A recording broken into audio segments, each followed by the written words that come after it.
ইরানের হরমুজ প্রণালী পুরোটা ঘেরাও দিয়ে ফেলেছে। যুদ্ধ ভয়াবহভাবেই রূপ নিতে চলেছে। দর্শক, ইরান আমেরিকার সেই ভয়াবহ যুদ্ধ আবার চলে আইতেছে।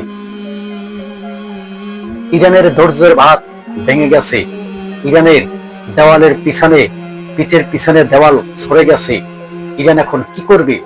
ইরান এখন এই হরমুজ প্রণালী যদি আমেরিকার হাতে ছেড়ে দেয়, তবে পুরা বিশ্বের অবস্থা খারাপ হয়ে যাবে। হরমুজ প্রণালীর অবরোধ তুলে নিতে হবে এবং ইসরায়েলে লেবাননে হামলা চালাইতে পারবে না এবং আমেরিকা কোনোদিন ইরানের উপরে জুলুম করতে পারবে না এবং হামলা করতে পারবে না। এই সমস্ত শর্ত যদি আমেরিকা মানে, তাহলে ইরান বৈঠকে বসার জন্য প্রস্তুত না হয় তারা কোনো বৈঠকে বসবে না। এক প্রকারে মোস্তফা খামেনি স্পষ্ট জানিয়ে দিয়েছে আমেরিকাকে, তারা আর কোনো বৈঠকে বসবে না। তারা কথা দিয়ে কথা রাখে না। তারাই এখন বলে যুদ্ধবিরতি, তারাই যুদ্ধবিরতি লঙ্ঘন করে এবং তারাই আবার হামলা চালায়। আজকে যে মুহূর্তে আপনাদের সামনে আমি ভিডিও ফুটেজের সাথে কথা বলতে আছি, এই মুহূর্তে ইরানি হরমুজ প্রণালী ভয়াবহ অবস্থা, একের পর এক জাহাজকে আটক করছে আমেরিকায়। ইরানের একটি তেলের জাহাজ, বিশাল একটি জাহাজ, এই জাহাজটাকে আমেরিকা সরাসরি গুল্লি মারল, শুট করলো। শুট করে তারপরে এই জাহাজ আটক করে নিয়ে গেল আমেরিকা। তারপরে খেলা কিন্তু ইরানে দেখিয়ে দিছে।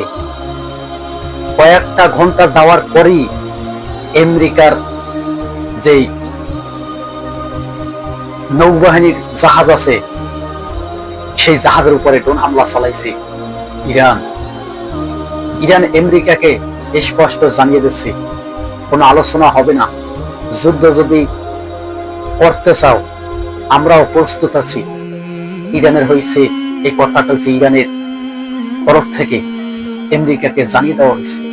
আর আমেরিকা বলছে ইরান যদি হরমুজ প্রণালী পুরোপুরি ভাবে মুক্ত করে না দেয়, তবে ইরানের উপরে ভয়াবহ হামলা চালানো হবে। কে বলছে? আমেরিকা।